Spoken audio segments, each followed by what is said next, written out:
from Fargo and serving you on TV, online, and on the go.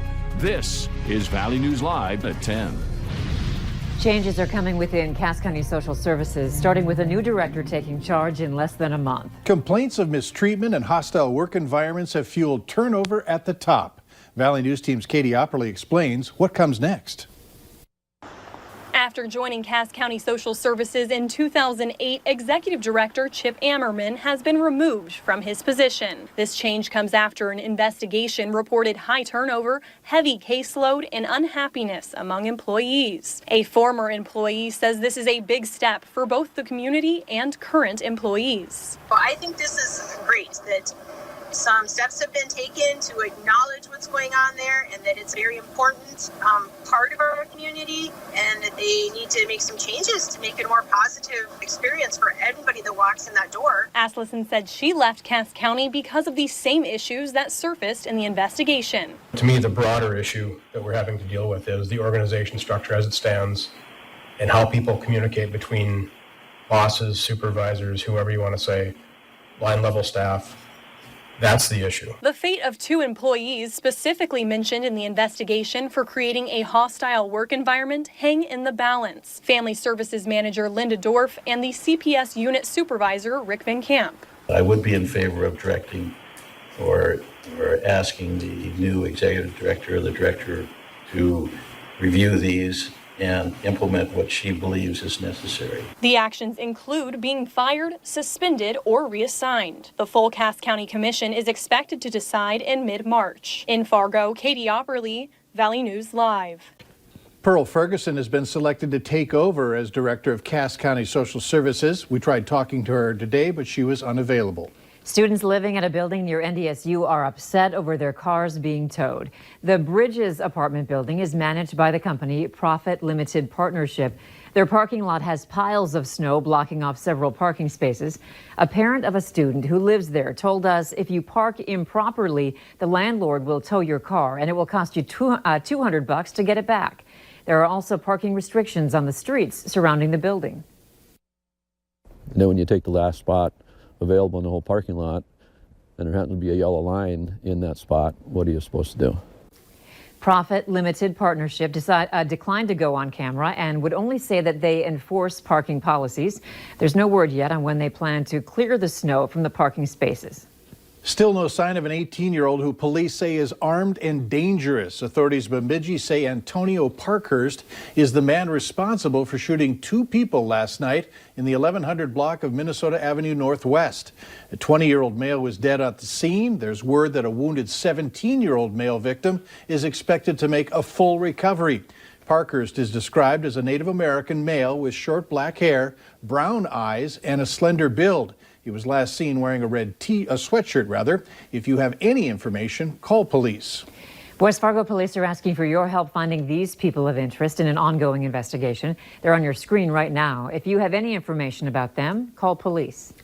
Investigators in St. Cloud are still looking for the cause of a fire that destroyed a historic downtown bar. That fire started in the basement of the Press Bar. It sped throughout the walls of the building. Investigators spent much of today going through the rubble. The entire building had to be leveled. Rubble continued to smolder today. The Press Bar dated back to 1942. 10 people in North Dakota are now being monitored for coronavirus. The health department says last week 3 people were being monitored for the virus and 2 of those have been cleared. The 10 people will be monitored for 14 days, and if they show no symptoms, they will be cleared. The Boy Scouts of America filed for bankruptcy today. It's the first step for the 110-year-old organization in dealing with a barrage of sexual abuse lawsuits. The Scouts plan to create a huge compensation fund for potentially thousands of men who were molested as youngsters decades ago by Scoutmasters or other leaders. The bankruptcy filing puts the lawsuits on hold for now. Ultimately, the Boy Scouts could be forced to sell off some of the vast property holdings, including campgrounds and hiking trails, to raise money for a victims fund that could top $1 billion. NASCAR driver Ryan Newman is awake and talking after being hospitalized following that horrific crash at the Daytona 500 last night. Newman was injured after his car flipped, rolled, and was hit on the driver's side by another car before crossing the finish line upside down. The 42-year-old is recovering at Halifax Medical Center in Daytona Beach, Florida. President Donald Trump granted clemency to almost a dozen felons, many of them high profile, including former Illinois Governor Rod Blagojevich and ex-NYPD Commissioner Bernard Kerik. The president also revealed how he made his decisions and said he felt some of the people were treated, quote, very unfairly. Skylar Henry reports from Washington. Disgraced Illinois Governor Rod Blagojevich is a free man following a commutation from President Trump. That was a tremendously powerful, ridiculous sentence, in my opinion. Blagojevich began serving a 14-year sentence at this Colorado prison in 2012 for trying to sell Barack Obama's Senate seat to the highest bidder. He's crossed paths with President Trump before. Rod, you're fired. On Celebrity Apprentice. Thank you. The president also pardoned Bernard Kerik, the former commissioner of the NYPD and a frequent Mar-a-Lago guest who served prison time for tax fraud, as well as investment banker Michael Milken, known as the junk bond king of the 1980s. And NFL legends were on hand at the White House to celebrate the pardon of former San Francisco 49ers owner Edward DeBartolo Jr., who was convicted in a gambling fraud scandal. I take my hat off to Donald Trump for what he did, and you know, like I said, it's all about just being here for Eddie today. Tuesday, President Trump also revealed how he makes his clemency decisions. I really rely on the recommendations of people that know them. In the case of Bernie Kerik, that included the encouragement of the president's personal attorney, Rudy Giuliani, and that of former Navy SEAL Eddie Gallagher, whose demotion was overturned by the president last year following charges of war crimes. In all, the president issued 4 commutations and 7 pardons. Skylar Henry, CBS News, Washington. President Trump said he has not yet thought about pardoning longtime ally Roger Stone, who is set to be sentenced on Thursday for 7 counts stemming from the Russia investigation. Pre-construction work on the scenic loop at the Theodore Roosevelt National Park will begin within the next week. The 28-mile loop was rendered impassable due to erosion and needs to be assessed to measure movement under the roadway before repairs can be made. U.S. Senator John Hoeven helped secure federal funding to hopefully have it reopened by December. Valley News Live 10 at 10 continues with no wait weather.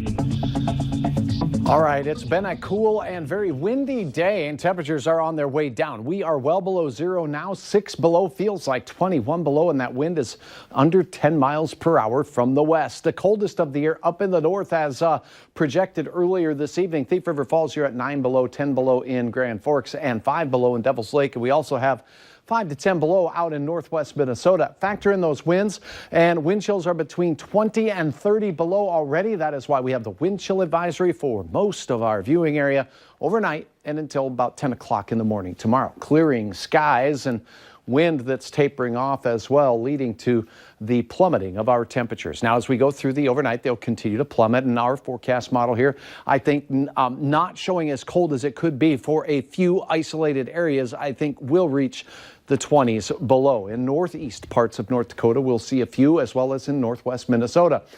Fargo starting out at 16 to 15 below. Likewise in Grand Forks, and wind chills will be 15 to 30 below for most, with a few areas 35 below zero. Now, as you head out the door on your way to work and school, it will be that brutal cold. But in the midday, the wind picks up out to the east, and we can see gusts between 15 and maybe 25 miles per hour in northwest Minnesota. It's going to cause a little bit of blowing and drifting of some of the recently fallen snow, and also some pretty brisk wind chills throughout the day. Temperatures are only going to warm to either side of zero. It's going to be cold all day, and the wind finally tapers off late. And after reaching highs near zero, we're right back into the deep freeze for your Wednesday night and into Thursday morning. So for Fargo, we start out with blistering cold temperatures at 16 below. Wind chills close to 30 below zero. Warming up, though, as we go through mid-morning. We'll approach zero. In the afternoon, we'll leap above it briefly. You see, we don't get too far above zero. It will be sunny, and for the most part, winds will be under 15 miles per hour. But any wind at all will make it feel pretty chilly out there, so bundle up. Tomorrow night, we'll see temperatures retreat very quickly in the early to mid-evening hours as we head towards a warmer close to the work week. More on that momentarily. Your hometown forecast shows that along and north of Highway 2, we'll see temperatures at or below zero, a chance at being at or above zero for most of our southern viewers. And look at this guy here. This was in Moorhead, believe it or not. What a fabulous photograph of this fox here. Eyeballing maybe something for lunch. Those rabbits running scared in Moorhead. Thank you for uploading your photo, Dean. Now let's take a gander at the planning forecast. A lot to talk about. First of all, it's still cold on Thursday morning, but we do start rebounding back to 20 degrees. That's about seasonal for this time of the year. Above average temperatures return Friday, highlighting your weekend with a lot of sunshine. We could see a 40-degree reading in our southern or southwestern counties on Saturday. Sunday looking very nice as well. Next week, we're eyeballing a significant and potent storm system that will impact the Central Plains for sure. We may see some snow and wind out of it as well, but right now the track of the main event looks to be a little bit to our south. We'll have to keep our eyes on it, and we will do just that. Thanks, Ed.